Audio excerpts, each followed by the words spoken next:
Okay. Start now. Start now? Okay. Hold on. Annan has decreed we start. Start the timer. Timer starts on, and we shall start. Dia.log, the Game of Matters podcast. Welcome. Well, we usually start. Usually we start cold, but this time is you know how when Hot? not really. Yeah, hot mics. Hot mics. No, what I was thinking of when you want to start the car on a rainy night, and it has been there for a few days. And it takes time to. So that's basically our start for this episode number 15. You should just start with start at Annan saying, okay, let's start, and then Now that you say it, I have to do it then. It's a do or not do. Okay, so before we start proper, let's introduce the panel. As usual, we have one Amirul. One, say hi. hello, pedophiles are bad. This shouldn't be hard to say. Okay. Noted.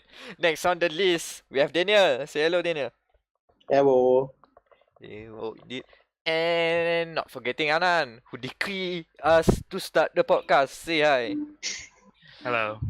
Hello, and joining all of you is Amirul Meck here, and I have a timer this time, so hopefully it won't go 2 hours long.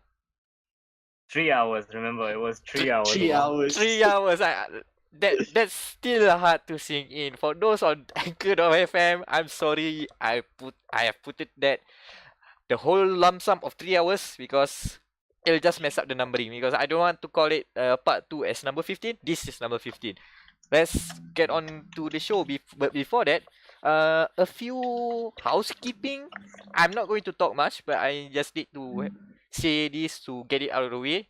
One, remember last time we talked about Hypergun? We ranted a lot about it.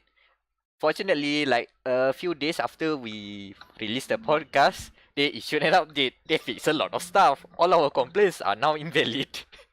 Nice. Good on them. So I'm not trying to say that they listened to the podcast and felt so bad that they changed it, but I'm just saying there was no update before we made the podcast, and after we made the podcast there was an update. So they'll just claim the credit. Good. And secondly, I have to take this first point on the docket just to breeze out quickly. The Love Esquire guys, the Kickstarter, they've already reached their mark. The game is already funded. The visual novel / JRPG / Ganguru's like game will be made. And I think the last time I checked, they've almost reached the 40,000 USD goal. So Wow. physical Dakimakuras for everyone. No, not for everyone, but for the backers now. Kickstarter. Hold on, I'll give you live report. Oh yeah, straight from the source. 36,513 USD. Okay, and I think 40,000 is the Dakimakura. I don't know. Stretch goals. Can, because the game's already funded. Yeah, alright. Wow. So if you have not yet pledged, go and pledge, and you can also download the demo there. You can get a feel of the game yourself. And on that Kickstarter page as well, we are listed among the great pantheons of other gaming media such as Loot Gamer. Yep. Yeah. The highest point of our I'm life looking right now. at it right now. It's great. Look at us. We are in great company. So Do you think when Hafiz first started this site, like that was his plan? Is like a few years from now, we're gonna be on the website of a Kickstarter success next to Loot Gamer and Anime Herald? Nice. no, imagine like 5 years time, man, after we are already quote unquote successful, then Hafiz have to do an interview about how we started Gamer Malaya and then what happened to Gamer Matters, and he's like, oh yeah, that one. Basically, I have no control. Didn't we say that we wanted to be media as seen on? Okay, I thought we were like media partner or something. Nah. That, that one. Yang mobile we have to talk later. Well, okay. So basically, that's the housekeeping for tonight, for today, for whatever time you are listening for this episode. Let's move on to the first point of the docket. Wam, please update on your journey into this Kill Team League. Okay, so my local store has a Kill Team League going on right now. And how it works is that you register your kill teams and you hang it up on the wall. And because the rulebook contains a bunch of scenarios that you can play, and so the loser of every there's a penalty for losing a scenario. And so you have like 4 different resources, and if any of your resources hit 0, then you're out of the game. You become a gorilla. So Okay. I am representing the Tau Empire with my Sept Fa'kth'rast, spelt with a bunch of apostrophes because there's children in the store. And I'm reading right now, macam what? Okay, now I get it. Sept Fa'kth'rast. The apostrophe. No one asks me about it in the store. Like no one asks, "Oh, what's your kill team called?" Because there's always kids around, and I cannot tell you I am legally not allowed to tell you what my kill team is called. Well, I will write down for the video feed. But for those who are listening in, is SEPT, one word, FA apostrophe KTH apostrophe RAST. Now imagine how it's spelled. Now say it. Say it out loud. Fa'kth'rast. But yeah, so the way it works is the campaign is 3 months long. And so like I think by right you're supposed to roll for experience and stuff, so your stats carry over between every game. But so I played two like, because usually people play 1-on-1 games, but you can play 3 or 4 player games. So the first game I played was a 3-player game. And it was what was the objective? I can't remember. It was just inflict as much morale damage to the other teams as possible. So I ended up losing that one because everyone gangs up on the Tau Empire dude, always. Ooh. Everyone's like, "Oh shit, he's got a lot of range and really powerful guns. We need to fucking wreck him now." Do you still have your vacuum? My your Roomba Roombas. squad. You still have it on your squad now? Yeah. Alright, cool. It was a pretty standard game, except for the whole losing thing. So that's where. Then the next game we played was a 4-way game, and this mission is called Take Prisoners. And how it works is that you score a point every time you capture an opponent's model, and the way you capture them is to kill them in melee range. That's how you capture them. Okay. Tau fucking suck at melee, so I was like, shit. What a surprise.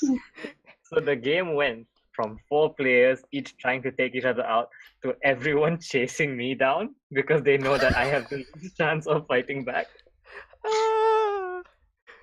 So I had to modify my list before the game started. The moment I knew what game type we were playing, I got rid of all my like foot soldiers and switched to like potatoes and Roombas because they can fly, which makes them slightly better at avoiding melee. Oh my god. It sounds like a chase the chicken sort of situation. With your space Roombas going all over the map. I sent one dude and one Roomba like to run around the map specifically just to like get everyone into each other's path. Oh, good. While the remainder of my troops like hung out in an old building, shooting anyone who tried to get too close. And because almost everyone at the store plays fucking Space Marines. Casuals. I fucking played Space Marines so much now. Are there at least different chapters? Or are they all Ultramarines? Most of them played that the 2 that were playing in this game were playing Death Watch, Deathwatch are like the specialist alien hunters. They can equip like special ammo. I hate it. Okay. The Samus then- Aran.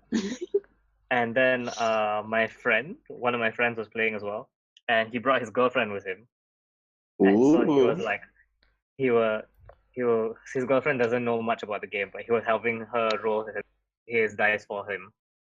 So he was like, okay, roll. I need you to roll 2 dice. Okay, I need you to roll 1 die. I need you to roll 2 dice. And then come my turn, because Tao shoot a lot, so I would like take out like 4 dice and like throw them every single time. And towards the end of the game, I was like, why does he roll like 4 dice every time? And he's like, yeah, that's just Tao Empire. That's just what you do in Tao Empire. You just have a shit ton of guns. That match ended as a tie because everyone only had 1 point. I somehow managed to get 1 melee kill. Okay. You managed. All right. It took so much effort, but I did it. And so no one lost points for that run. The Kill Team League is still going on. If you're interested in trying it out, dear listener, it's at Warhammer Publica. Just come in, bring your kill team. It's 100 points.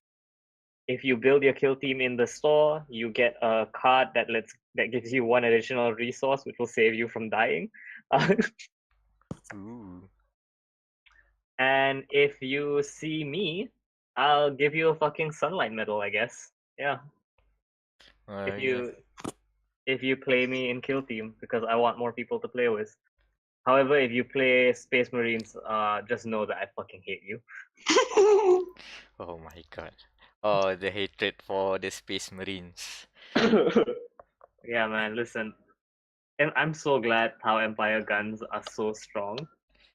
Because at least, like, when they hit, they almost always wound because they're so strong. But it's just. Malasa Space Marines, they all have the same gun, you know. But that's multiplayer experience in general, no?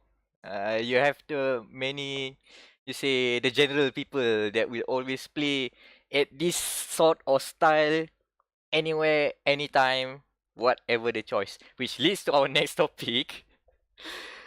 Daniel puts on the docket as the horrors of F1 2018 multiplayer. So basically what I'm describing is puntings and crashings and game go dead. No punterino, Jimmy. No Punterino, punterino. Please, no punterino.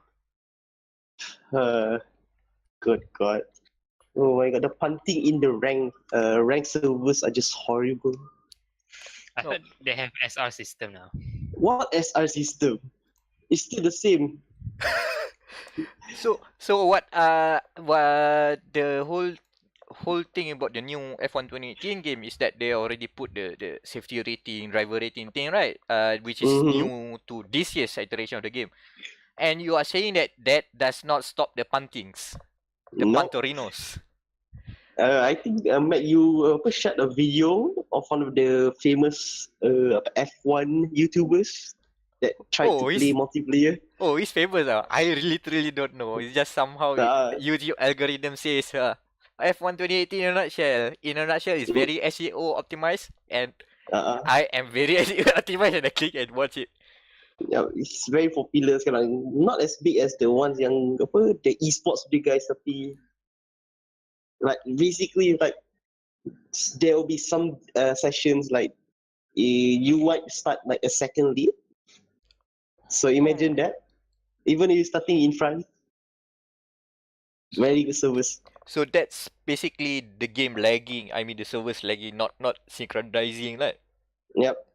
Oh, Sebab since 2012, my friend of mine told me they are still using P2P play servers. No. So that means the servers are in is either in Malaysia ataupun in Birmingham. Tengoklah. That's how you do a competitive multiplayer game at this stage. No. Remember For Honor? Ken, that game was a was a dumpster fire because everybody didn't like the P2P, the peer-to-peer network. Despite the developers saying, "Oh, don't worry, we have already managed everything. We already taken into consideration. Nah, the game lags, the game sucks. It was a terrible, horrible experience." 1 year later, they finally gave in. They put up dedicated servers. It's now playable at least. Gameplay balance aside, it's playable with a good network. So F1 2018 still not there. Oh boy. That's why it's very concerning since next month is the esports series starting. So Can't wait mm, to see DCs in a tournament. oh, okay. I think I haven't said this before, but because there was a story that last year's esports final was bugged. Hmm. Like the winning world champion actually had a faster car than everyone else. Wow. I mean, isn't that the point of the race, to prove that the reigning world champion has a? No, this is the first time so much nobody knows who is the fastest. Tapi And the point was for the race that all the cars are balanced, right? I mean, all the cars are balanced, spontaneous, Bike same race. speed. So uh, Esports ready, by the way. it's already hashtag. oh yeah, do you guys catch the esports draft thing? Because Formula One already started to cover the whole. I mean the whole journey of all the 40 players or qualified for the pro draft, and then they do the testing.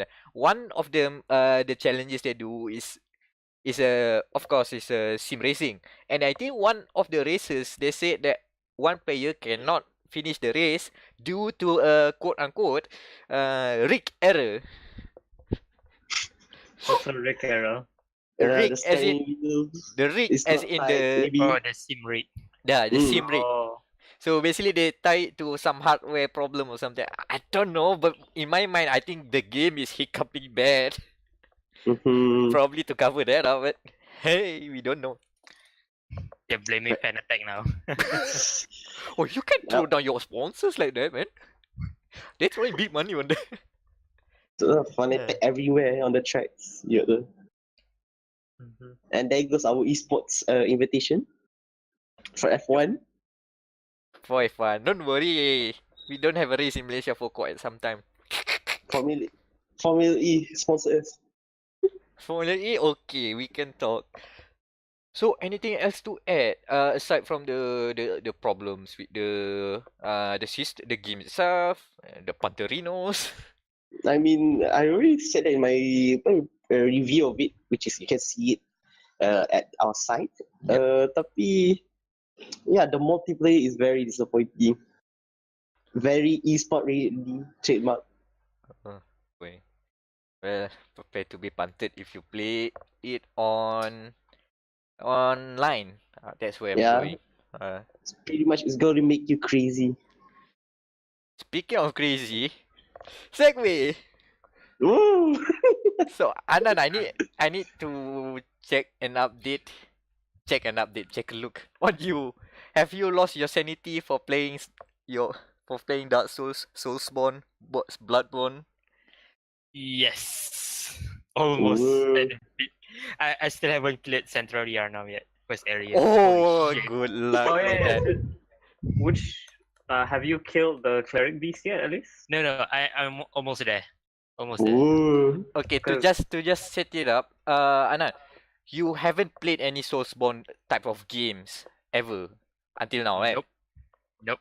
Like Okay. the closest like hack and slash third person RPG is The Witcher. That's the closest I've been playing.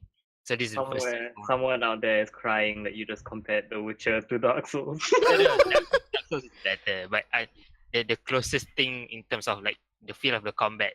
Yeah. So basically, you haven't played anything like it, like the Dark Souls. Okay. I feel like we do need like a special distinction because hack and slash is such a broad genre. Like you have Muso, you have Spectacle Fighter, and you have Dark Souls.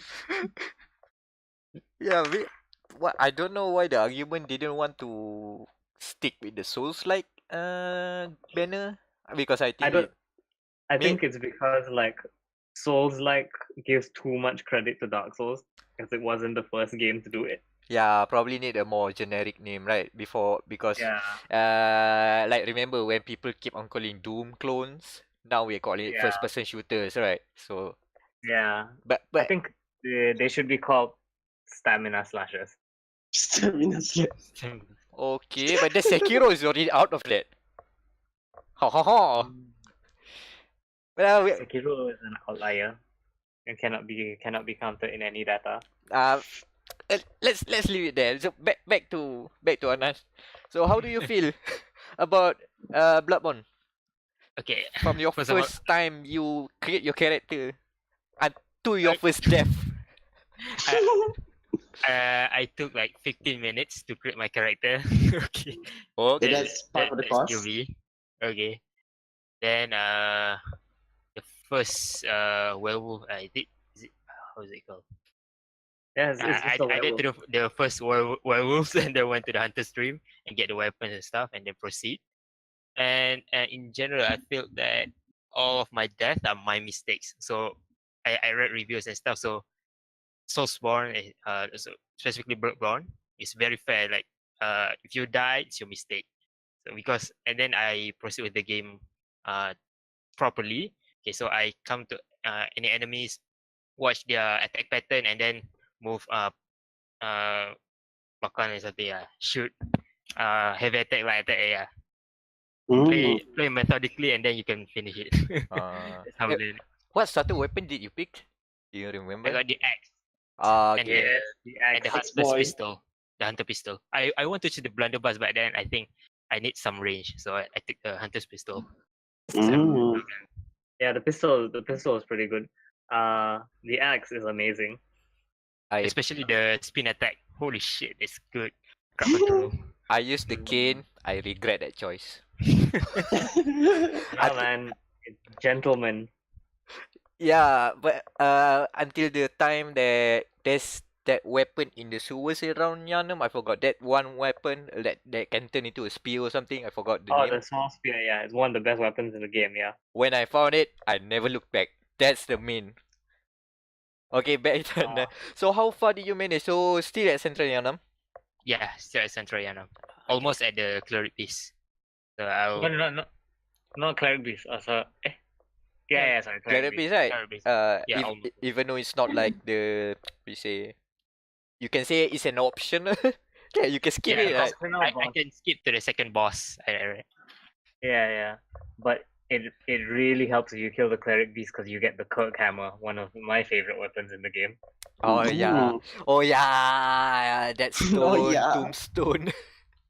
It's tombstone hammer Yeah. that you can.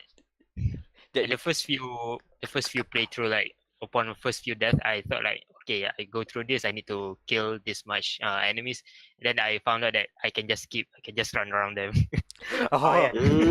As long as I collect my all the blood echoes, I'm fine. I just skip it.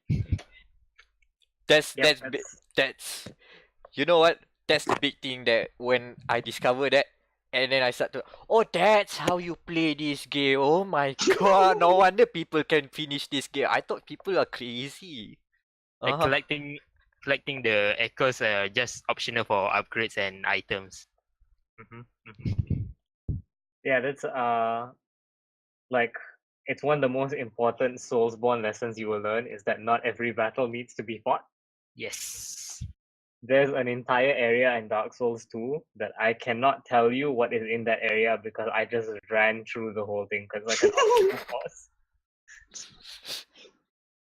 Apparently in Scholar, the first sin, they patched it so that it was harder. Like you couldn't get to the bonfire without a bit of intelligent play. I'm just like, no, I need to run through.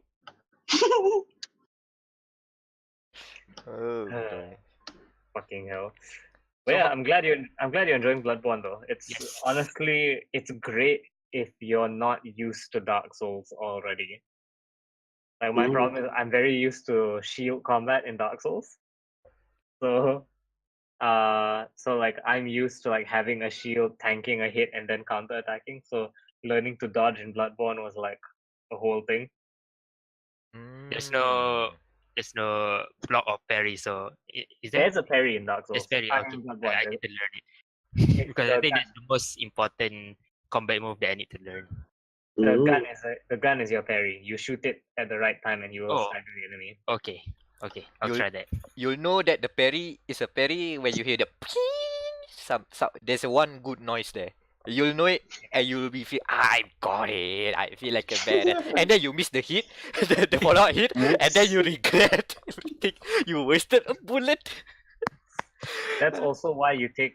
That's also a reason to get the blunderbuss is because the blunderbuss has the most stagger power. So like for most of Central Yharnam, I think like one hit from the blunderbuss is a stagger already. So pistol will need a few more shots. Pistol is timing. I think the closer to the attack, the more powerful the staggering power is. But for the blunderbuss, Oh. pantai je. Just hammer it down. Okay, that's you learn something Yeah. new. So we can wrap this up, but before that, I need to ask you now one more thing. How many hours have you put in Bloodborne as of now? Minute 40. A minute 40. No, minute. 1 hour 40. A minute something. Okay, 1 1 hour hour 40. 40 or 150. Still long ways That's to not go. bad. That's not bad. Not bad.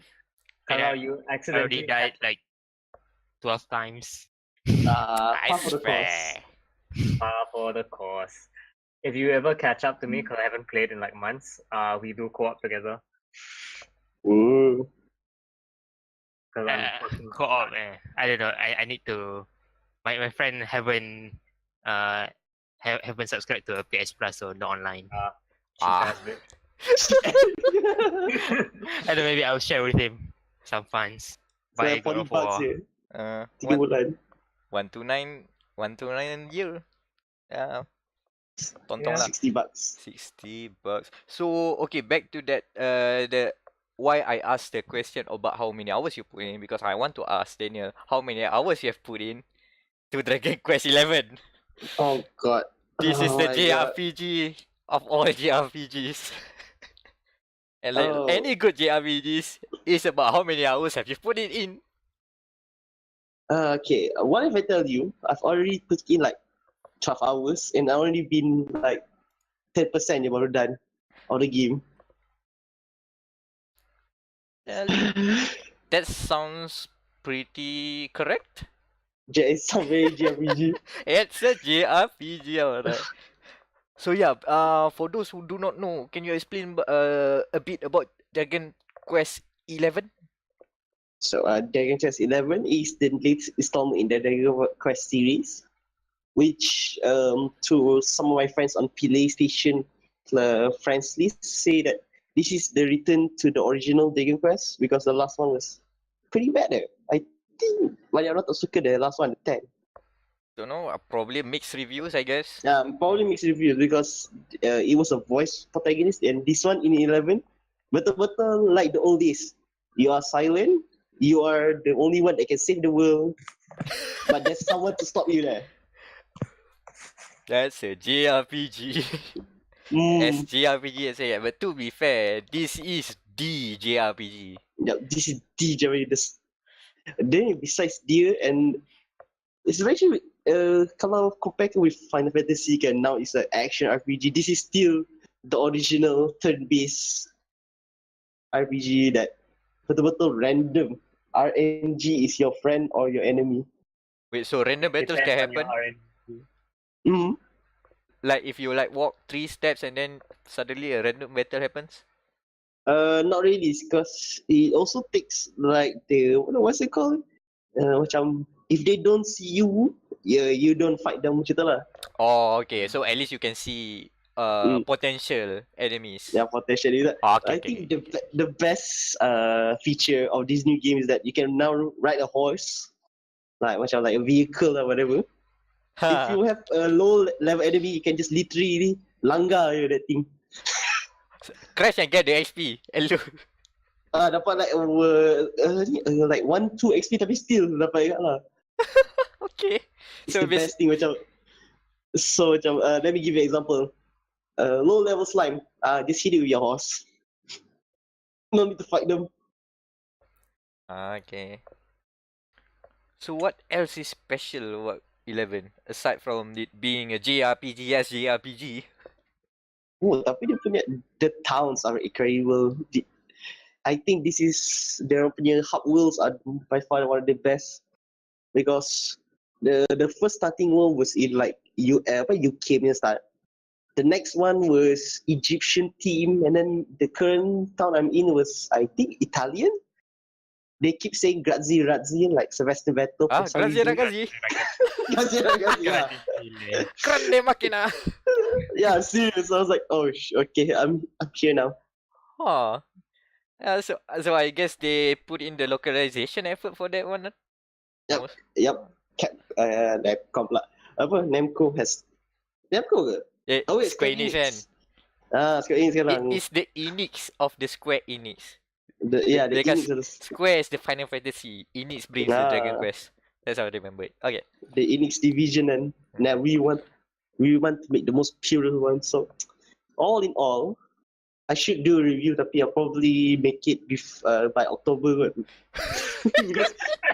because I'm already 11 hours.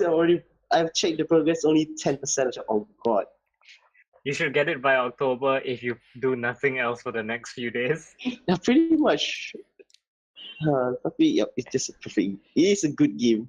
Okay, at least it's a good game because I do follow a few of our other media friends that are playing it. I'm not sure about Najmi of Artsy's fame. He's still plowing through the game, still playing Dragon Quest 11, and the other person is comic slot Alif Ashari of Kakucho Prey and Game Revolution fame. He's already 80 hours in the game. I think he's pushing for the platinum, which is God bless him. So when I saw him like get an achievement and like 70 hours, I was like, oh shit, god damn it, that's long ass hours, man.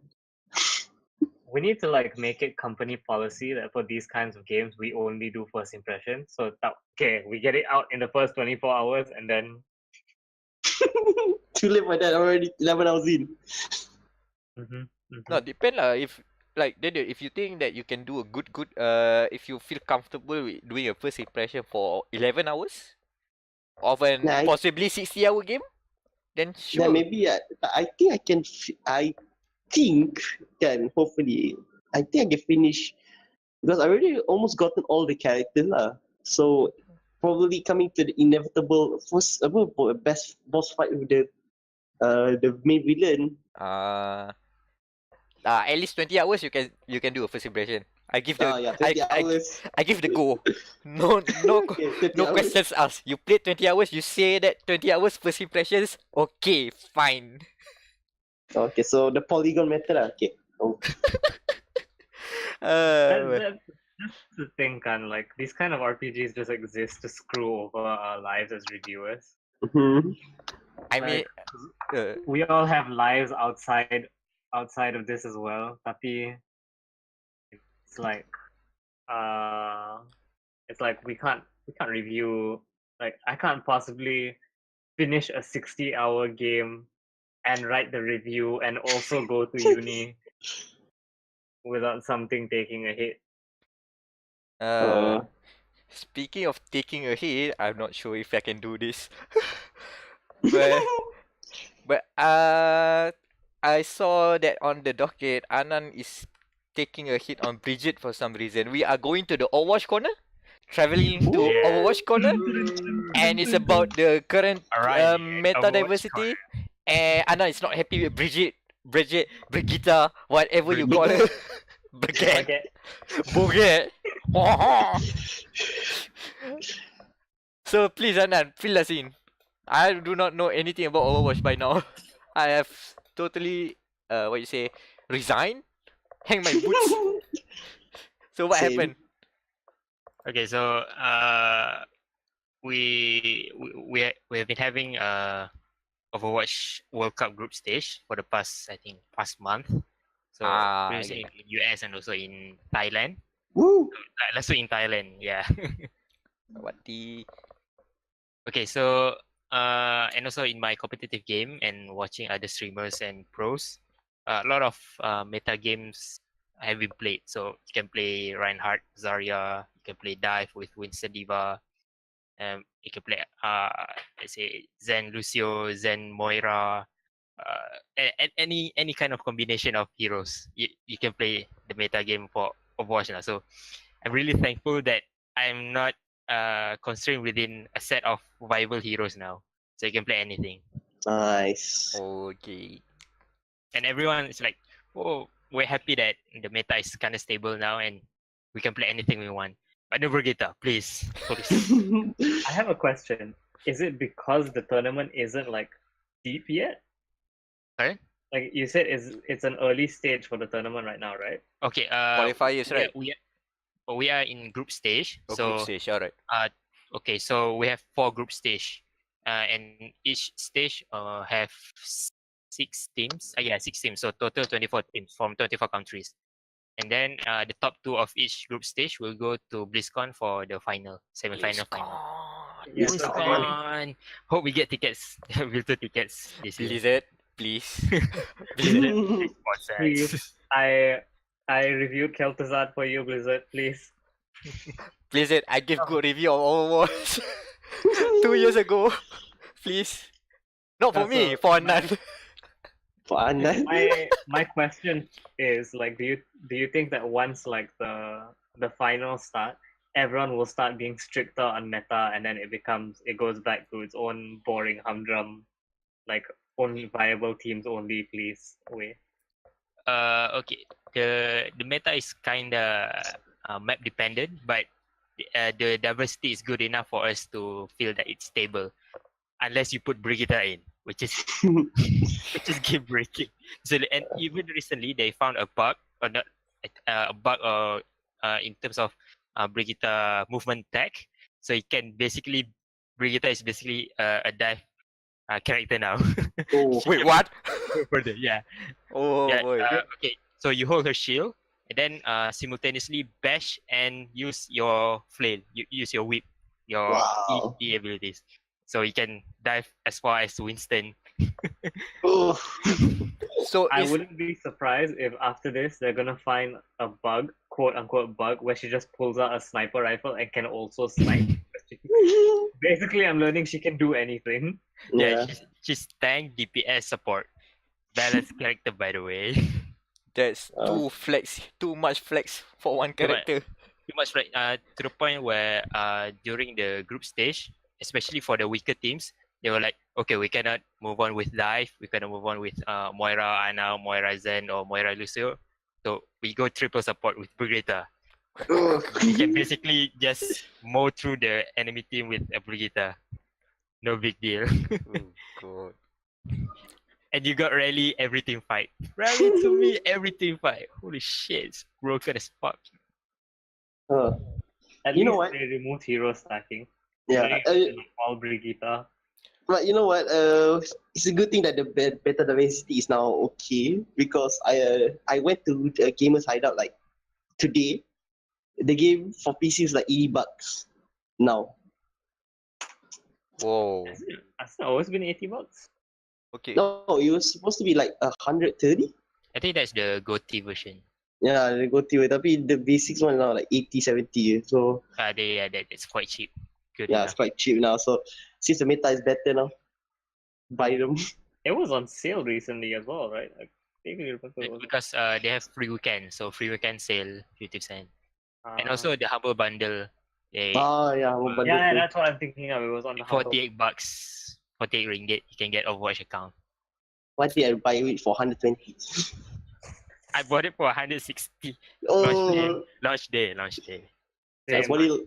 I bought it on console, so it was like 200. I think it was like 200 something. Oh, even worse. Well, I should not add more because I've already stated how I got my copy. By the way, one of the first, I think that was one of the first from well, at least from Blizzard lah, first review copy. And at least for me, that was my first review copy that I did for back then, Gamer Malaya English, GME. the good old days. How far have we gone? We are now deep into the shitpost hole. Yep. Oh, okay. Anything else to add? Nope. That's all. All I right. just hope Blizzard fix Brigitte, please don't break the game. Do not. She's basically the punterino Please every- no, Brigatino. in every composition, every meta, she's the punterino character. Oh god. Just bash into anything. Well, we know already that please no Punterino will be on mantra on the thumbnail. And Brigitte, Brigitte, uh, baguette. uh, just a quick reminder to keep on brainstorming as we go on. And we already halfway. And we are only 40 minutes, around 40 minutes. Oh, thank God. Thank God that one, I have a stopwatch now. We are doing time management properly this time. And two, I haven't put a topic on there purposely because I admit I took a lot of time last time. So yeah, I have to put on my bondages again. Can we like actually talk about like the blunder that happened while we were recording last episode? So Which was- usually the reason why we don't have timekeeping is because I keep time for the podcast. And so I always message the group chat if we're running like if we're running like too long on a topic. Oh yeah, I just remembered. Oh, because I know, surprise! Like the head shit poster is also the guy keeping time. But so I messaged like when we were already like 2.5. Like I messaged Meck. I was like, dude, like can we just like lightning round the news? Like I really have to go. I really need to go soon. And then what? Because if you also remember, I posted Rule 34 in the chat last week. And I very adamantly do not want to click that. And that resulted. He only saw the part of the chat where I said, "Oh, but we need to talk about Dota." So that's how we got to 3 hours yesterday. From my point of view, I just saw that. What is it? Hold on, I You saw hear an Rule echo. 34, and I said we have to talk about Dota. That was When I saw it, when I saw the chat, I just saw Dota. So that means the news is still ongoing. Your voice is Dota. repeating. For you. whose voice. Oh no. Oh. Uh oh. The phantom voice. Hold on, I need to check the Discord. Okay, so we'll take our break now. Do we do breaks in this podcast? I wasn't aware. I don't know. Hold on. Wham. Your side. My side. Somehow. What? As in like, what? Am I echoing or? Yes. Damn it. What the fuck? That's. This has never happened before. Oh no. And I almost wanted to cut this bit, but it's too good to be cut now.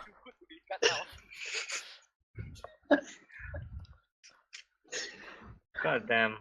Okay, And so what do you mean by phantom voice? Like, is it so all your audios are doubling up? Is it? yeah. All our voice doubling up on your channel. Okay, well, probably you I'll mute your mic for a disconnect while. Okay, and then you join back.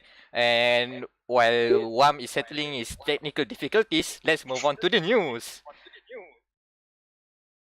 News. Okay, hopefully he's come back. He will come back.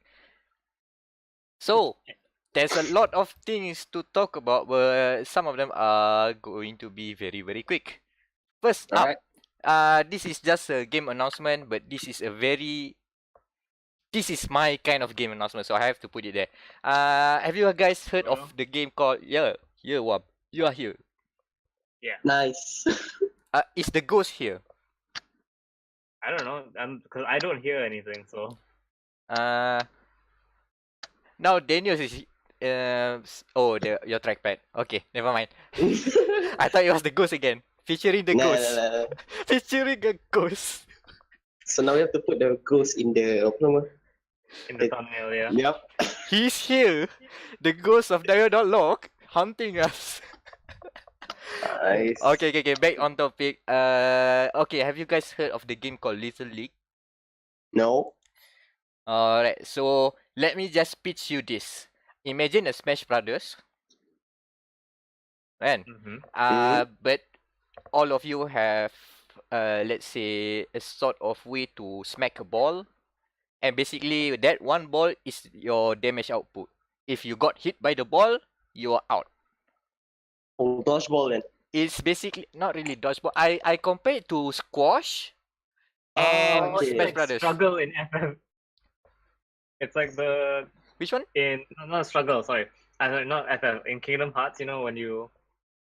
Oh, when yeah. you play the Roxas, you Kid have out to still. juggle the ball. And then you can only you can only damage the other person with the ball, right? I don't remember. I just remember like the ball is in the courtyard and you can like juggle it for practice, something like that. Okay, something like that. But if you got hit by the ball, you're out. So that's Little League. But the thing is, what sells the game apart is one, it has a very jet set radio style aesthetic. The sprites looks like it can be in a jet set radio game. The soundtrack is very hip hop, that sort of vibe.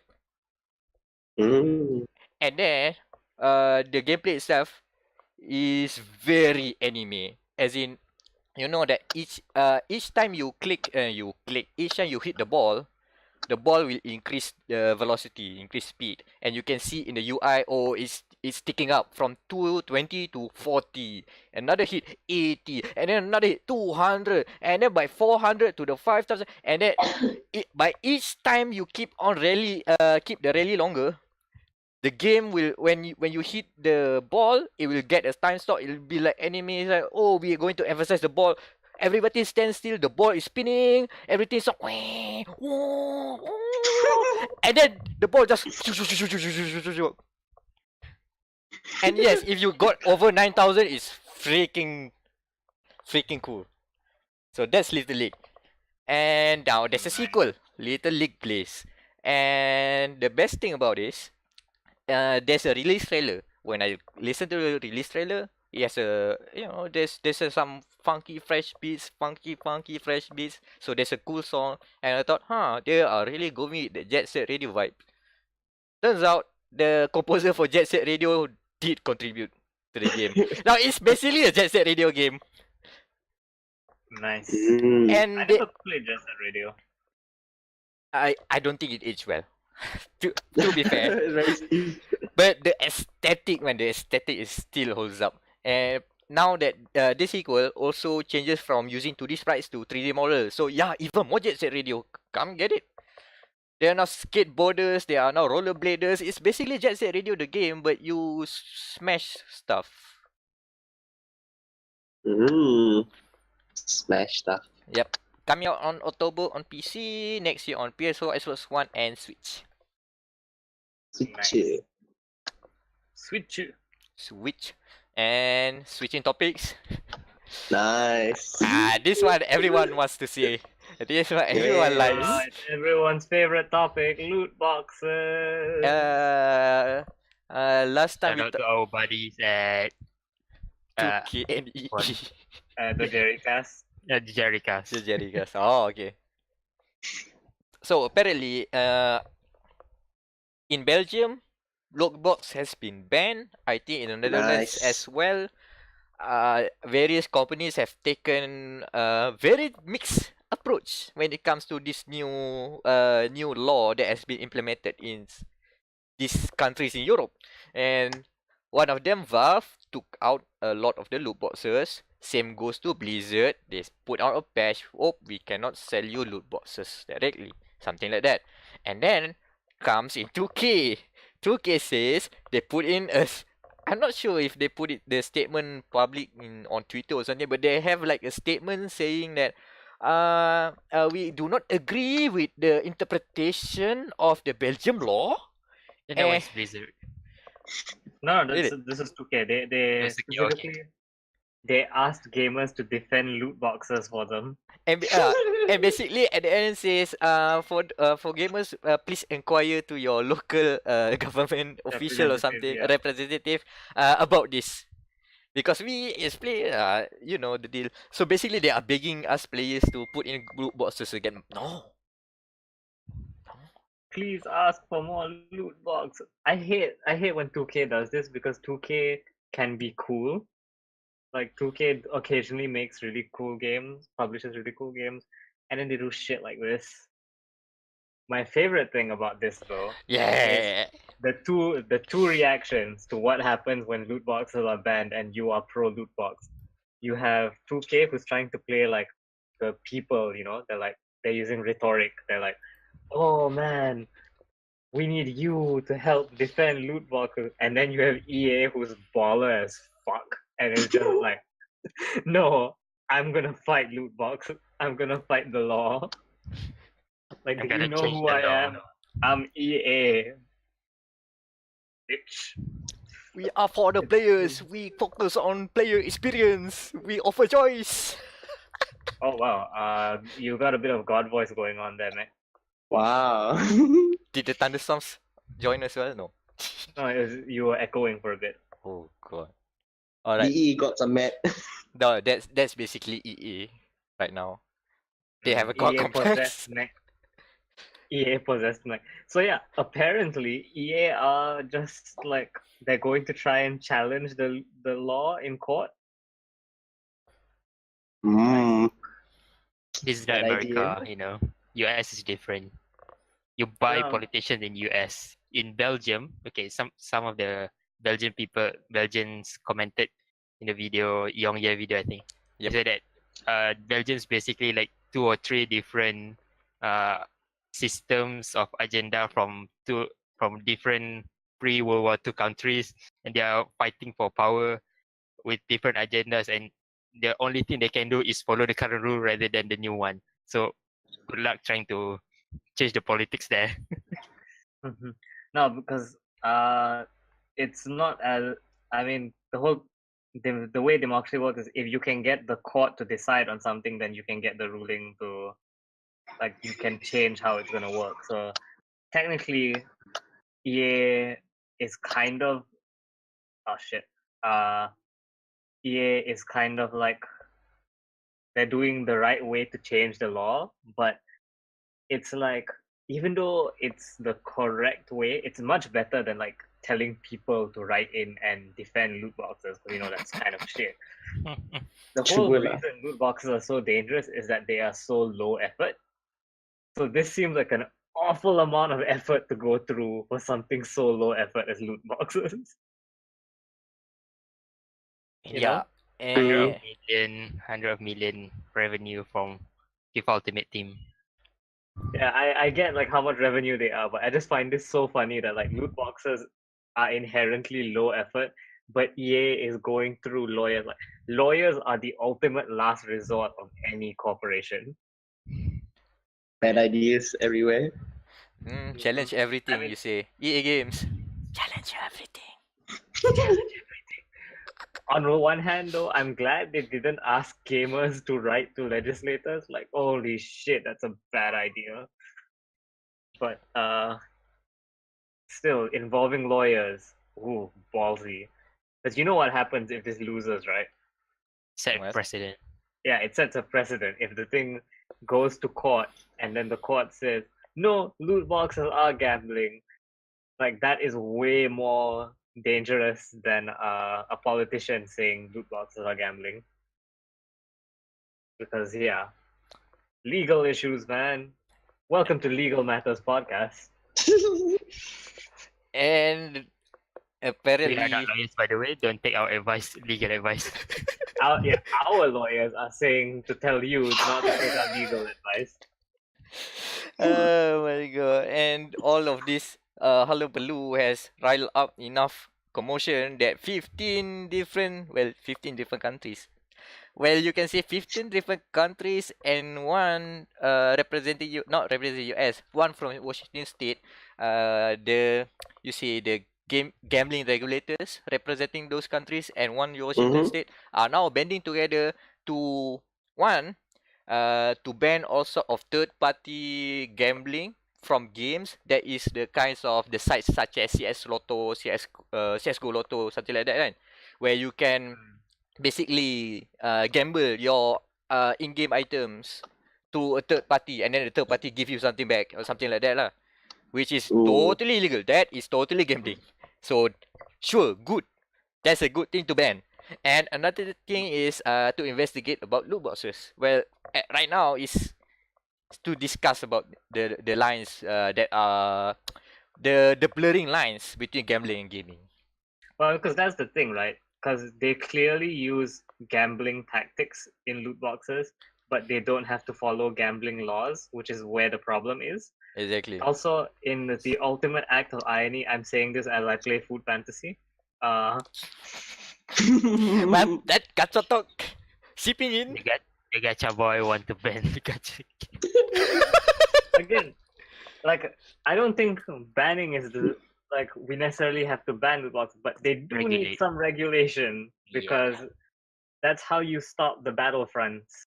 Like, Food Fancy is free, and I still haven't spent any money in this game, so you know it's not that bad. But you look at Battlefront, it's like you spend shit ton of money, and then you spend even more money in the game. Same thing with Overwatch.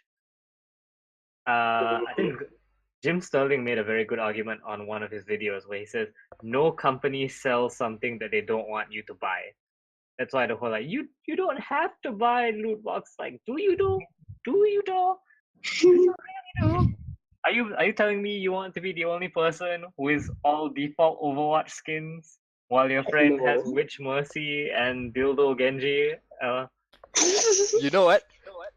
That point, kan? I remember listening to the recent Giant Bombcast, and apparently there was a discovery. There was a conversation about how the kids, I guess in the US lah, the kids are calling people defaults. As in, oh, this guy only plays Fortnite with the default skin. So it's such a default. Oh yeah, my brother mentioned that as well. His default is an insult. Oh, it's already here? Oh boy. Oh man. Because all of in Casuals, CS:GO anyway. Not It is- casual now. Defaults. Suck it, Fucking- defaults. Hacking defaults, man, ruining my game. You know what the next level insult for that is? You say you're a default and your parents are a bunch of defaulters. Oh, oh So your whole boy. family Oh my god. Burn there. So many defaulters. You know that there are plenty of various gaming companies that have defaulted and now bankrupt, and their IPs are somewhere in the Netherlands. Unknown Realm. who owns it. Is it a lawyer company or is it some other company that taken all the IPs and make them theirs? And apparently, we are going to shout out to the best Grim Reaper in the video game industry right now, THQ No, Nordic. they're not a grim reaper. Grim Necromancer. reapers kill them. They're necromancers. The Yeah. Necromancers. Good. Ah, man. Sorry about that. Yeah. Bring out your dead. Bring out your dead IPs. 9pence. So Like, yeah. fans. EA is the grim reaper of franchises. This is what Yeah. we're talking about. The great necromancer of the video games industry. They killed Dead Space. Don't worry, THQ Nordic is on the case. And I can't wait for the THQ reboot of Dead Space. So for those who do not know, let me recap this. THQ Nordic itself took It's the a Dead THQ. Studio. That's it, that studio that Mhm. Nordic did revive that Ah. name, which makes it all the circle is complete. It makes just the quite the good storyline about it because they Wait. I have to interject here. If THQ is a dead studio and it's bringing stuff from the dead, that's not a necromancer. That's a lich. We have the lich in the video game. Aduh. oh boy, for some reason our thumbnail will be Halloween theme, and it's not yet October. Nice. Yeah, your Halloween episode came early, bitches. Halloween edition indeed. So THQ Nordic itself is also reviving that name. Apparently they bought out Deep Silver a while ago, and Nice. and when they buy Deep Silver, of course they got back Saints Row, which was a THQ IP. Back home, Mhm. everything back home. They also own Homefront, but the important thing is they own the studio that made Time Splitters and Second Sight, and both of their IPs.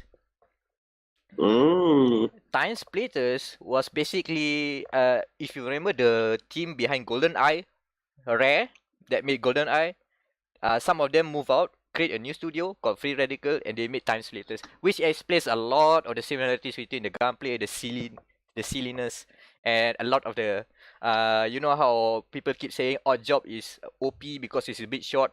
In Time Splitters, you can play as a monkey. That's you are even more shorter. They're going with that route. So that's basically, there are chances for those two IPs to be revived, probably, but it is most likely because THQ Nordic has been remastering a lot of games recently. So remaster. Probably remaster, probably a new sequel, who knows. They made Darksiders 3, so Yeah, yeah, we're getting a new Darksiders. I forgot about that. yeah, that's a new sequel. And the new character is a lady, right? Fury, yeah, she has a whip. Yeah, Ooh. I can't wait for all the fanboy. You can't have women in Darksiders. Like, yeah, watch me, So bitch. Next on the list, for some reason, they managed to got hold of the IP of the Kingdoms of Amalur. Oh. Now this is a dead game. This studio was founded using the taxpayers' money of the state of Rhode Island in USA. So this is a state-funded game development company. And just as soon as they released their first game, Kingdoms of Amalur Reckoning, they got bankrupt. They defaulted, and all of the projects, including an MMO that was basically their main project, got basically got cold, dead. Nobody owns it. I think the state of Rhode Island owns it for quite a time, and now THQ got it back. But imagine them, like I'm imagining them just going to the offices of Rhode Island. And, hi, can I buy an IP? Oh, which IP? The game one. Oh yeah, I imagine they would like have to auction it off if they ran out of money. So you go like the impound and it's like, okay, now we have the IP rights to Kingdoms of Amalur. 25 cents. oh, there's a bargain for 25 cents because they, that was a back then. That was a big IP. They say, oh, they have Todd McFarlane. We have the R.A. Salvatore writing the law for 1,000 years, and the designer, not designer, I think one of the leads from Morrowind, some Elder Scrolls game. I forgot, but yeah, they got that back. One thing to add, for them to remaster Amalur Reckoning, they have to go through EA still. Because the game was published under EA via the EA Partners program. So basically EA helps publishing it, but they have no IP rights, which explains why the IP rights goes back to the state of Rhode Island. And so yeah, they still need to have some talks about that. But hey, it's in good hands. And this breaking news today, at the day of the recording, they rescued another IP from another developer. This time it's from Atari. They have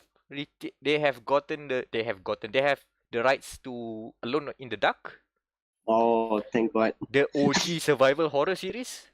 Please do not remember the 2015 game that they tried to make a co-op shooter that was very terrible. No, that did not exist. The last game was 2008. And 2008. That was already bad. Yeah, that was a bit bad. It sounds good during the preview times though, but it didn't turn out well. And a strategy series called Act of War from Atari. So yeah, another two. What's funny is we're going with the whole necromancer analogy, right? Remember, Atari literally buried their game in a landfill.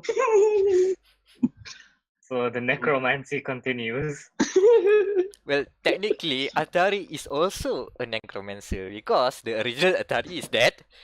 Infogrames bought the rights to use the Atari name, so they become Atari, the French Atari. And I think French Atari. And I think that also dissolved or something because the new rights owner is a bit different. which Chinese explains kan? which explains the Is it new Tencent again? Yeah. probably, or maybe the other Chinese company that apparently do frozen chicken. Oh, Wouldn't it be great if it just turns out Ayamas owns Atari? Yeah, that Atari is not the real Atari. It's already a necromance. They already.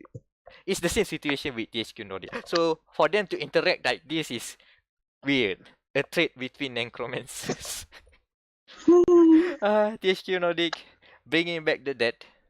Bring out your To be dead. fair though, like a company using the Atari name and holding on to IPs isn't necromancy. It's like possession, essentially. You have this demon possessing her. Considering makes their sense. considering their output is terrible, I like to believe so. Yes.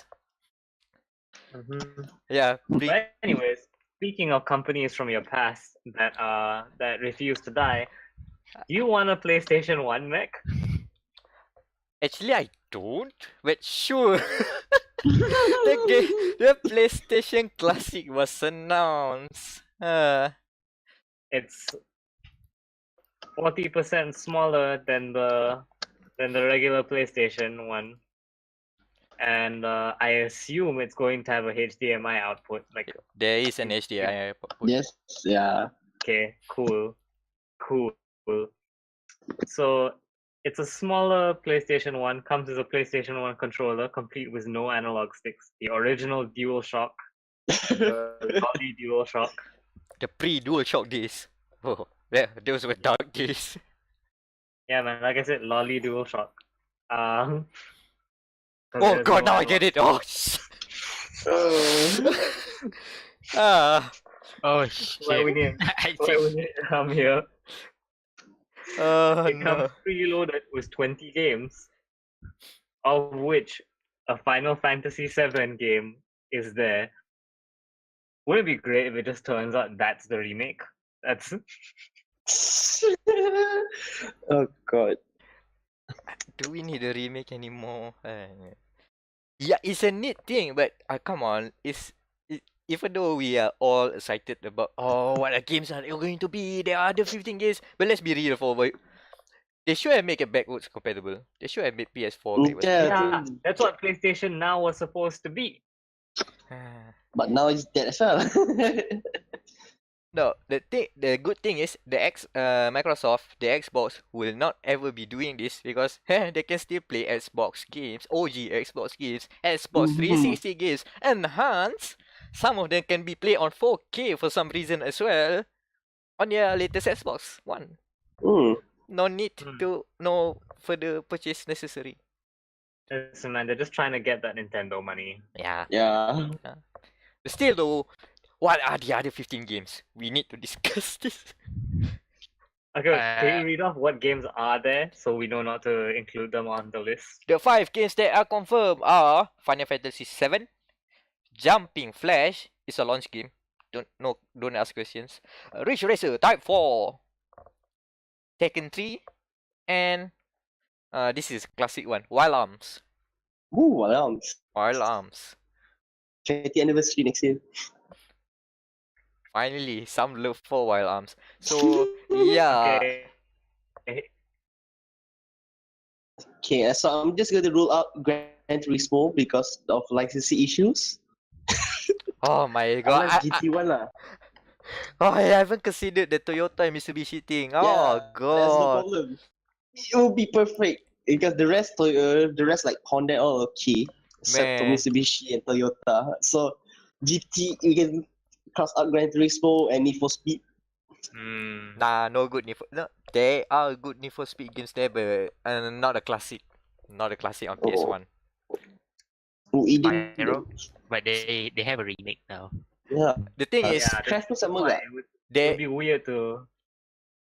I mean, in terms of the sentimental nostalgia value, they should put one of the PS1 mascots, either Crash or Spyro. I like to say Spyro, but of course they will have to go for Crash. Hugo. Oh god. No. Justice for Hugo. Oh god, never touch that again. Oh, Uh, man. You know what game they need to put on? They need to put fucking Digimon World 2. Do you know about Digimon World 2, Meck?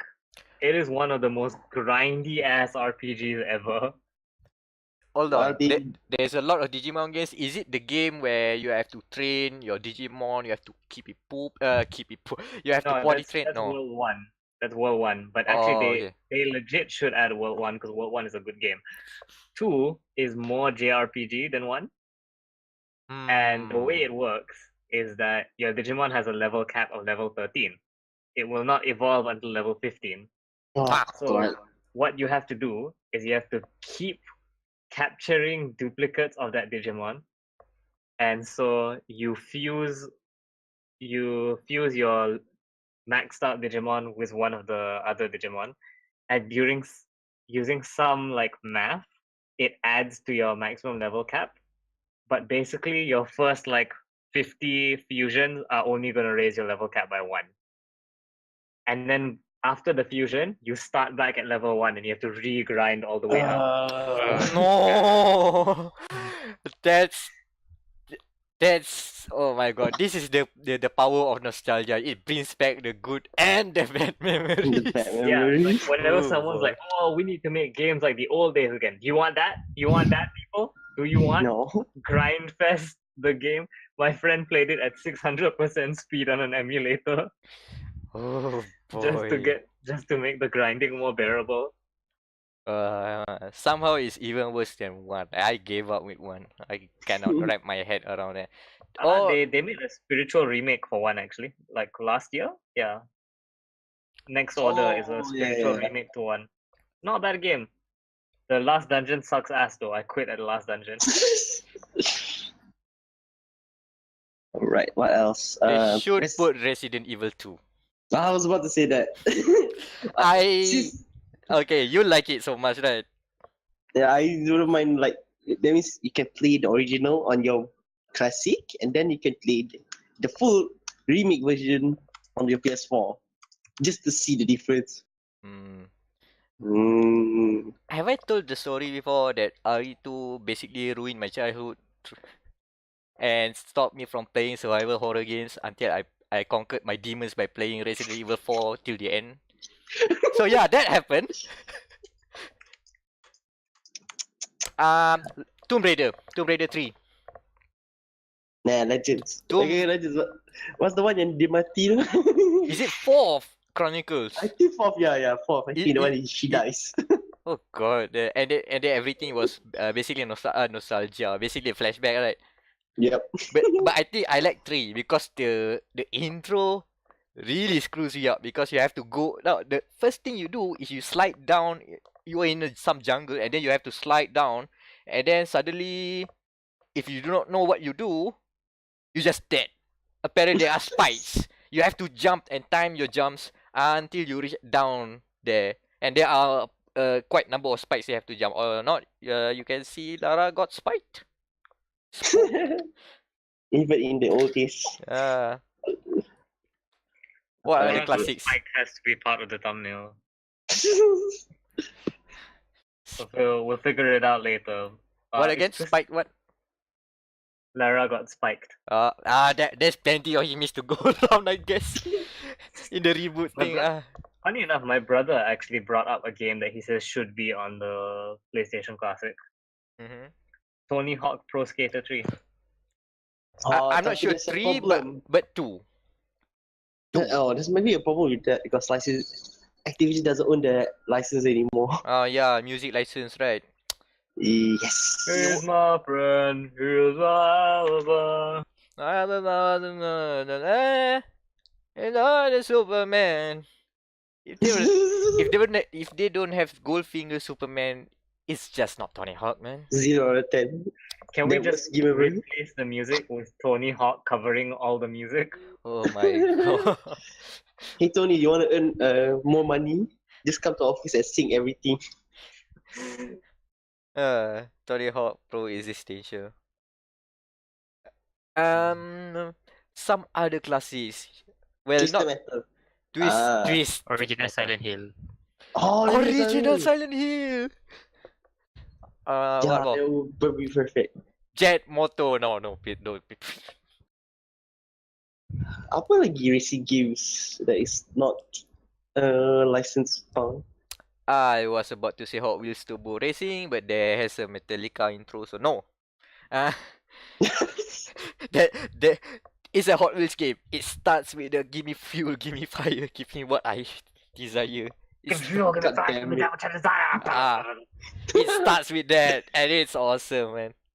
Yeah, Twisted Metal lah. That's the only other game that is. For the Europe guys, Wipeout.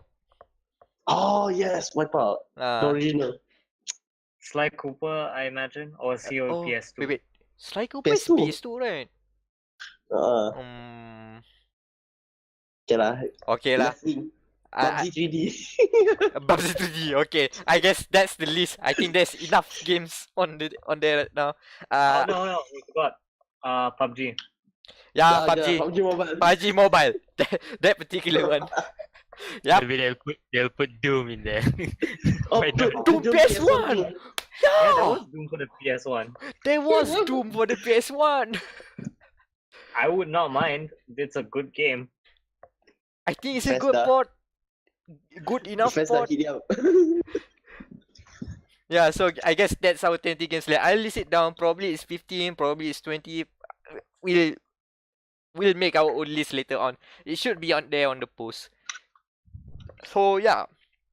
Next on the list is what I can say is a very, very troubling thing to exist. When someone incompetent or at least not well informed do a guide, things can happen. Annan, can you fill us in? Yeah. So basically, they take a journalist from the Verge. The video start. Okay. I've been using this PC for a few years now, so I'm going to upgrade. So this is a list of components, and I'm gonna show you how to build it. And I proceeded to build in probably the most funny way in terms of if you make build a PC, how not to do it. This is the video. This will be it. So basically, how to basic lah. Yeah, sort of. Yeah. How to do it. Like, okay, one example. Okay, you put the thermal compound, thermal paste on the CPU. So usually you put on the size of a rice, just one piece of rice. You put it and you put it like a toothpaste on there. And spread it around. Oh, that's too much though. Put in corner, put in center, and then spread it around, like making cake, something, I don't know. Oh my god, no. There's also some misleading information. So every YouTube PC builder pretty much part at the video, and to the point where the Verge disabled comments and likes on the video. I mean, They were that under so sounds much like pride. that sounds like they've just got to stick up their butts. Like, was it ever advertised as like a serious PC build video? It is CSPC was sponsored by Intel, I think. It Yeah. seems so. So They- which they- is they're very saying- bad. They're literally saying like PC build guide. So people who are newbies who, instead of going to the normal PC builders like Sense, they go to the proper tech journalism, who doesn't know anything about it, barely knows it. I don't know. It sounds like a jokey video. Like you say, they used to. Yeah. Some people say, "Oh, this might be a troll video," but as it turns out, it's not. They're serious. And apparently Ah. they pulled the video already. They already pulled it. Seems so. Yeah, I saw this post from Reddit 2 days ago, and it says, yeah, The Verge pulls how to build a custom PC video. Okay, nice. It needs to be pulled out. Yeah, as well, one thing, of course, even though they screw up, don't harass them, please. Yeah. That's not good. That's not the They way don't to. deserve harassment. That's not the way to cross a point across a point. No, how's the saying goes? Get a point across. Got the point across. Thank you. I And also cannot the get my point across. PC building community is also a bit condescending, I'd say, in terms of pointing out the mistakes. So, but they are tech journalism website, so they should know better. I don't know. There's two sides of the coin here. Whether you punish, you call them out strongly, or give some good pointers. I don't know. Yeah, at least they've pulled out the video. They said, okay, this is not up to our standards, sure, but they let it out anyway. But now they know that it's not up to their standards, and they pull it out. They say, okay, we'll discuss this. Then we'll put out another better video later on. So, And well, also people hate it so much that to the point where they say this is the consequence of its social justice warrior agenda. oh boy, we're getting there. Oh no. No, You know, we're not going there. You know Godwin's law? Yeah. you- And Yeah, so for those of you not aware, Godwin's law states that the longer an argument goes on, like all conversations eventually lead to Nazis, Hitler specifically. Nazis or Hitler. So the It's- Godwin's new law is everything eventually leads to agenda social justice warrior.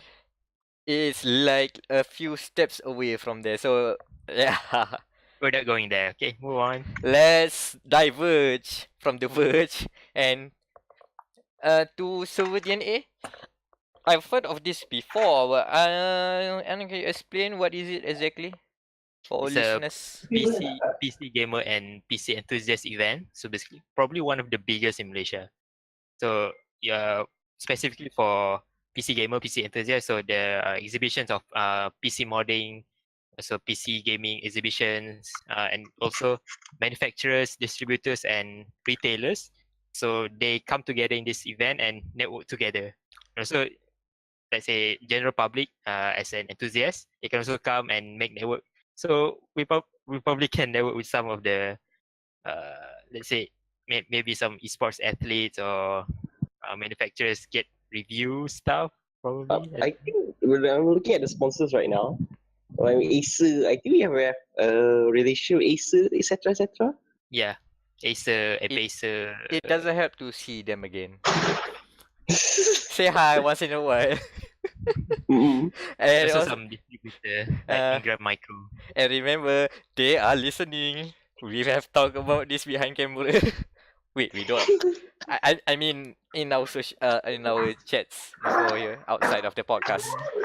So yeah.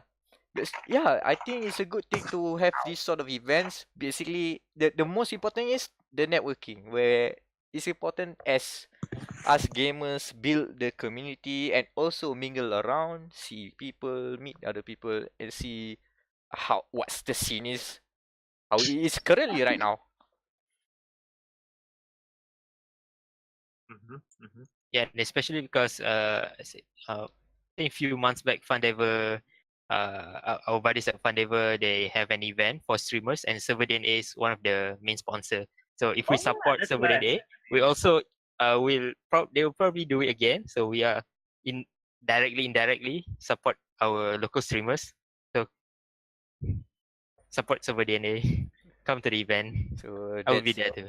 that's basically what we are seeing. So for those who are interested, just Google ServerDNA. The first thing you see on their website is how to get your free tickets.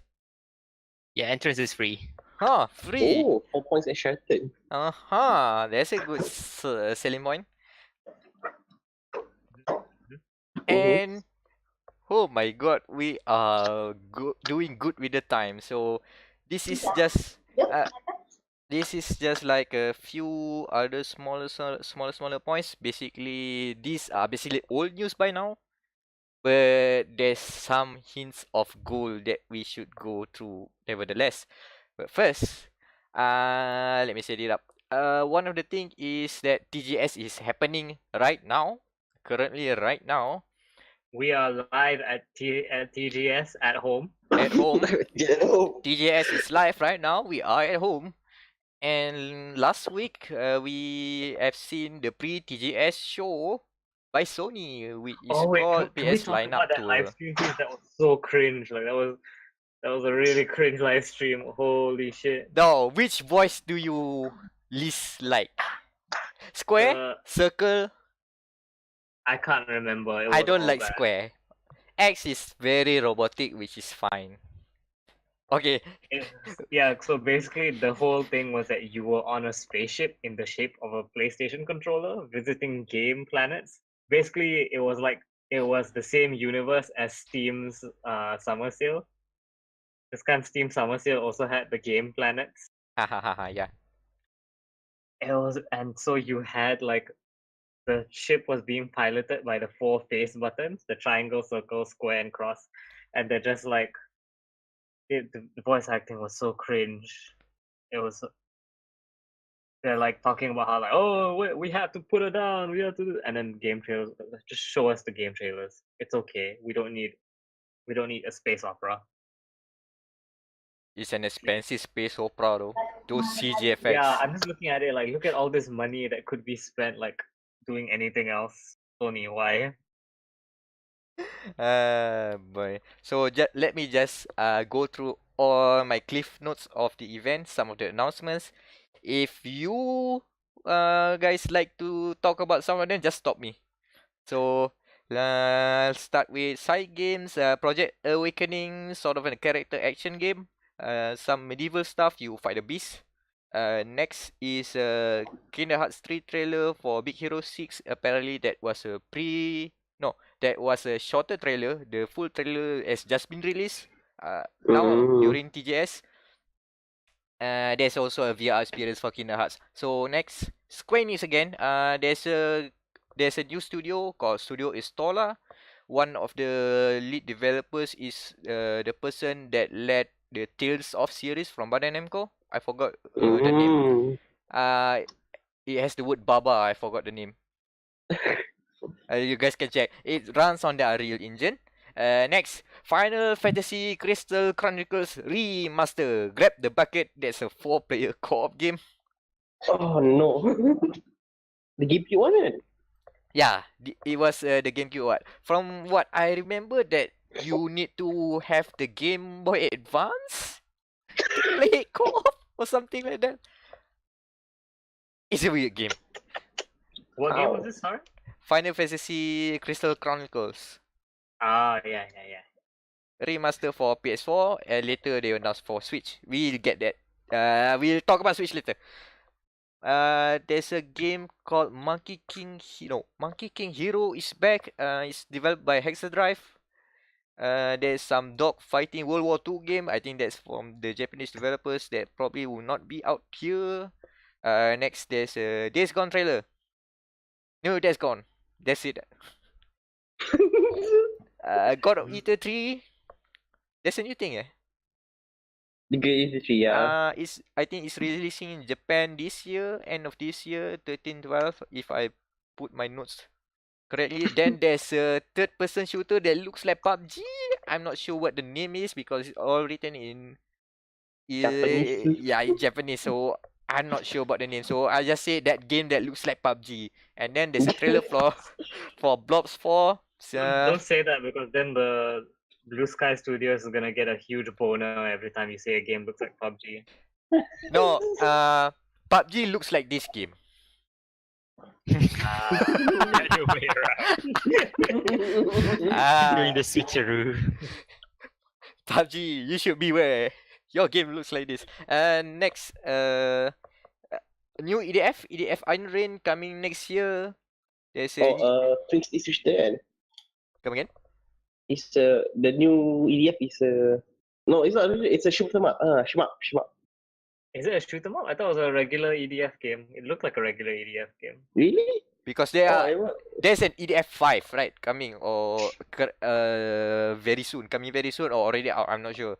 And I think that's the one. Yeah, I think that's the one. The EDF 5. So I guess Iron Rain is something else. This one is coming next year. Iron Rain 90, that's the shmup. Okay. So I don't know what the game is. I just state the title here. Next, there's a trailer for Ghost of Tsushima, and it's all in Japanese as it should. It sounds great. It looks great. Kino. There's a trailer for Death Stranding. No, there's a teaser for Death Stranding. The trailer is not out yet at the time of recording. We will soon know what the hell Hideo Kojima is going to show to us later.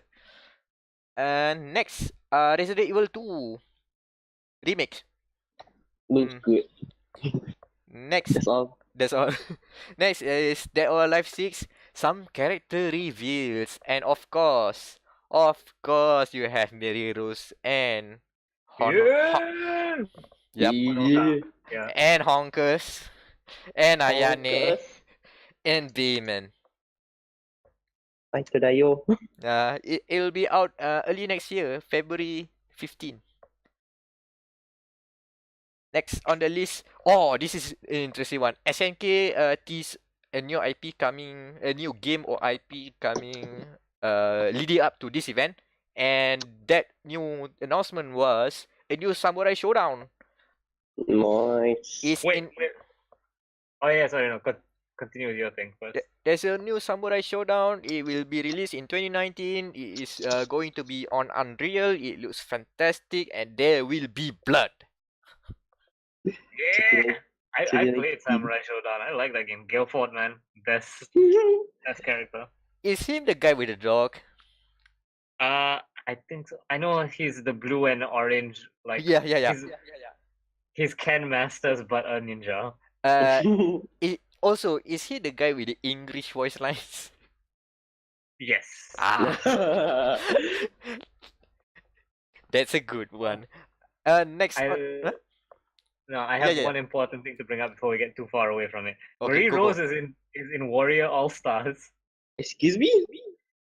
Marie Rose is a playable character in Koei's hack and slash title Warriors All Stars. Do they mean Warriors All Stars? Oh, Like it's the Dynasty Muso. Warriors Yeah. It's basically Dynasty Warriors. I think Hayabusa is there. It's her Muso attack that she calls the FBI down and Yes. executes. She's also in Senran Kagura Peach Beach Splash, by the way. Okay. Oh my god, that's the Mary Heroes power block. Next on the list, Yakuza Team's new IP. The logo says Judge Eyes, but in English it's still called Project Judge. Oh, You play I'm as excited with that. this is where I'm going to stop stop the train. You play as I forgot the name. It's Tak. Oh my god. You an ex-lawyer turned investigator. You stoop around, you tell people, and then suddenly, if all else fails, you bust up some dudes with your kung fu moves. You're basically playing as the Tom Cruise of Japan, so that's all you need to know. You can wall run into a power bomb. Pretty much Tom Cruise. You are the Tom Cruise of Japan. Can you climb a couch? That would be great. We haven't seen the inside interiors yet. You can dress up as a Dracula as a disguise. So you know it's a Yakuza game. And I think in the TGS announcement, this is not in the event. They've announced two arcade games. You can go to the Club Sega and play real Sega arcade games, just like in Yakuza. I think one of them is the fighting game, Fighting Vipers. Nice. The other is a moto game that I forgot the name, but it's something about riding motorbikes. Super Hang On. Not Hang On, something else. Ooh. But yeah, demo is out in Japan. And it's confirmed on stage. It will have an English release coming to the West in 2019, which is Oh, nice. they've heard of us English fans. So yeah, good. Next, Sekiro new trailer. Left Alive new trailer. Okay. Oh, Live Alive. It looks like Metal Gear, but in front mission. Yeah. Shinkawa punya, you can see Shinkawa's work. Kan? Literally ada characters. And it says that it's a survival game. So Oh god. and they Oh, have no. Wanzers that looks like Metal Gears. If you do not Oh, no. do not appreciate the very distinct look of the Wanzers, you might say it's a Metal Gear. Yeah, coming out next year, 28th of February. What Next. game is this again? Sorry. Left Alive. Uh, Next, Gungrave Gore. Gore. Gore stands for something. I did not put the note there. Red Dead Redemption 2 trailer and some waifu bait about a game by Kadokawa. Some waifu bait, I put it there. And a lot of... Azulid, I think. Not maybe. I think it was actually Azurlane. Oh god. Oh, The kid okay. that flicks out ads. Thankfully, I have not been infected with that. Yeah. It's Combat 7 in Oh. VR, Astrobot, Rescue Mission VR. There are seen that From Software VR game coming out November. Some other VR game. Space Channel 5 VR. Ooh. Break up that IPs left and right. Up, down, choo, choo, choo. In VR. And yeah, that's basically the list. And before we go on to the Switch, how about we just go to one other TGS announcement? Let's just talk about Yes. Devil May Cry. It's new. It's new. It literally happened a few hours ago. We got Devil May Cry. Shit. First off, I don't know if you've seen the photos, but Capcom's Devil May Cry booth is like, it looks like the town. It's got the neon lights and everything. Like, holy shit. Oh, they're doing the RE2 thing. At Yeah. E3. Oh, So we finally got an actual Dante gameplay trailer. Like, we got a Dante centric trailer. First Mhm. thing is that his theme, like, compared to Devil Trigger, is not very good. It's like this weird screamo metal, and it's just it doesn't feel very DMC. It's very like, it's a lot slower than other DMC songs. you know Didn't what? the song like taken down? Yes. The music video got taken down because apparently like the band is kind of like sketchy. Mm-hmm. So yeah, but we got to see a shit ton of weapons in the game. Actually, like, we have our mandatory hand-to-hand weapon, the It's... Ifrit type weapon. Yeah, I forgot what it's called already. It has a new name this time. I don't know any of the names. I only saw the screenshot. I forgot. Let me check back. You continue. But so you can use Sparda, or a weapon that looks suspiciously like Sparda anyways. It is So Sparda. it is Sparda. Cool. Yeah. They confirm it. You get to use Sparda in the game. You get the bike that you see is a boss. Like, you fight it in true DMC fashion. You fight a powerful Lord of Hell and then turn him into an item that you get to use. Typical Devil May Cry. The bike's name is Cavalier. Cavalier, yeah. The gauntlets and greaves is called Balrog this time. Balrog. Ah. Balrog of Mordor. And the rest of his weapon set that they've shown in the trailer is basically Dante's whole things. The Rebellion Sword, Ebony and Ivory, the Coyote A, shotgun. But yeah, we got to see Lady and Trish. Lady looks amazing. Trish also looks amazing. But I think the main thing with Trish is that they've loosened her corset, so her boobs are not like unholy. She looks a bit weird when you realize that that's how a normal human's anatomy looks. I'm glad they're using the RE7 engine. Like, the pictures are very expressive. Capcom using the RE engine to good use. Listen, man, when you make an engine like that, you have to milk it for all it's worth. Unlike that Square Enix Lightning Tools engine. Every new engine. for every game, what the fuck? Anyways, Now they use Unreal. Good. This is all secondary to the most important Devil May Cry news today.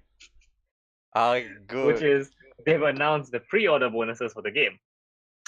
So, in the pre-order, you get like weapon skins, you get live action cutscenes. I don't know what that means. I'm hoping for an FMV DMC game.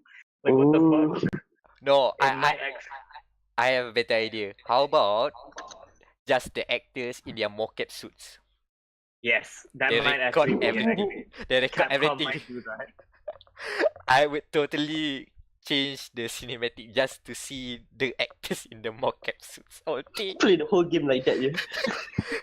Mocap Dante, best skin. Oh,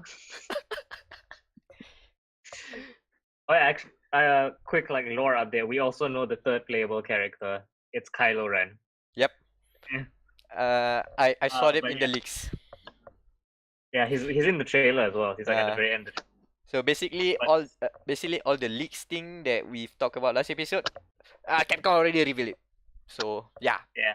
Devil So Trigger. the other pre-order bonuses, you get, what was it? You get a bunch of Nero arms. More Devil So Breakers. more Devil Breakers. One of them is the Mega Buster because it's a Capcom game. It totally fits him. And the most important bit of news is one of his arms is a vibrator arm. Which one is it? It's Oh, called excuse me. the like deep sensuality or something. Hold on. Let me pull it up. Tender something, right? Is it? Yeah, let me God. find it. I reblogged it on Tumblr earlier. It's on the they know this because the listings are already on the Xbox store, so you can Nice. let's see. That's a lot of Lady Trish. Yeah, Trish especially because she looks like a normal human, so she looks the weirdest out of everyone. Sweet Surrender, that's what it's called. Ah, yeah. That's cool. Now let me see if I can find Sweet Surrender, a devil breaker created by Nico to relieve Kyrie's tension. Nero is too rough to do the job without hurting Kyrie, so the device is made of soft materials. Its vibration feature is especially effective at alleviating shoulder and hip pain. It also looks like a Hitachi wand, like a Hitachi massage wand. It's white and pink, right? White and gold. White and Please, gold. Kyrie is a classy lady. Okay. She doesn't go for your boorish pink vibrators. Hers are white and gold and attached to her boyfriend. Oh my god. I fucking love Devil May Cry. The other one. Remember when people were like, "Oh, this is gonna be a more realistic Devil May Cry. It's gonna be grittier," and then now we have vibrator arm. Yeah, no. One is I bet like it's going to actually turn up the vibration on your controller when you use it. Oh, you know how each arm is supposed to have like special attack? Do you finger the demons to death? Oh god, you are giving more ideas to the thumbnail. Oh no. Oh boy. Just get one of the DMC4 scarecrows and do like the anime blush lines on it.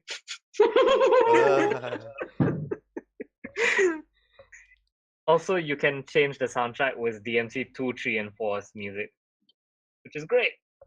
Because if you can change individual tracks, I'm gonna change Dante's track to DMC4 Dante. God, I just keep scrolling past. Like, Lady looks so good. Like, holy shit, Lady looks good. Oh yeah, have you seen the alternate colors if you pre-order? I don't understand what Lady's one was supposed to be.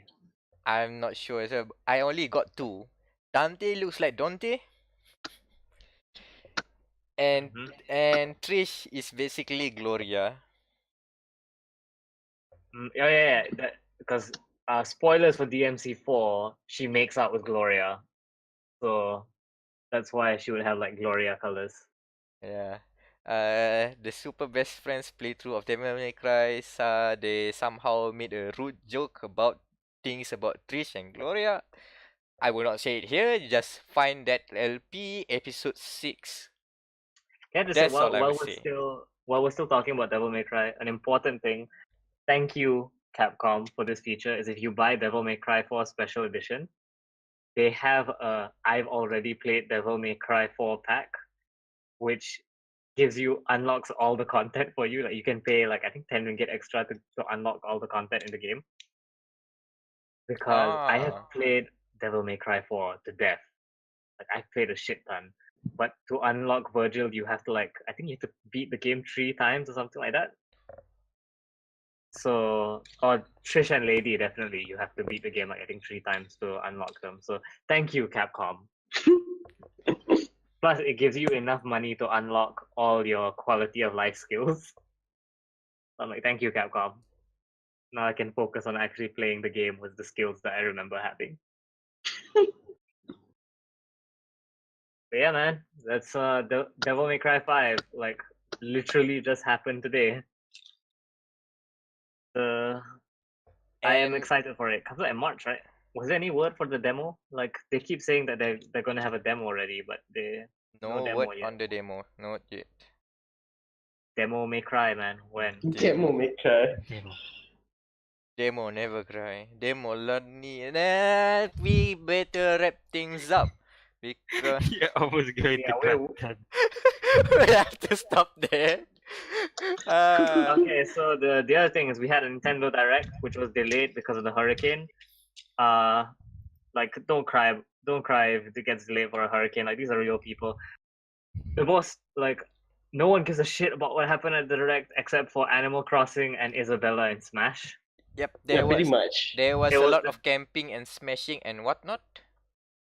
It was great because the trailer shows Isabella like upset that the mayor has been busy with the campsite and Smash, and then suddenly she gets invited for Smash, and then Tom Nook is like, "Huh, guess it's just me now," and then suddenly Animal Crossing 2019.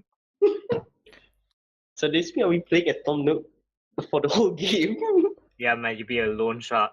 You Be the original Mr. Shakedown. Nice. Some But yeah. we have Nintendo news that is not related to the Direct, which is what I wrote in the docket here. Yes. Related to an orange guy. So don't worry, we won't harp on this for too long. So basically, if you're not in the know, the president of the United States cheated on his then pregnant wife with a porn star, and then tried to pay her to shut up. And then because of that, that made news, and so she wrote a book about her time with the president, in which she describes his penis as looking like the mushroom from Mario Kart. And a ton of toad pictures appear. Came, yeah. Just My came out favorite of thing nowhere. is Nintendo. I think if you follow me on Twitter, you'll see that I retweeted this the other day. Nintendo tweeted like a long empty tweet, like they just put full stop enter, full stop enter, full stop enter, as a long ass tweet, and then at the very bottom is Toad, like Toad looking out the corner. Like, thank God Nintendo has a sense of humor. Foreshadowing. If this were Disney, like Disney would sue every person that makes a Toad penis joke. They probably don't understand. That's the Nintendo America doing that. Yeah. God damn. Also, Game Grumps made the joke first, like, because they have Starbomb has the Luigi's Ballad video that ends with the line, "Well, his whole body is shaped like a dick."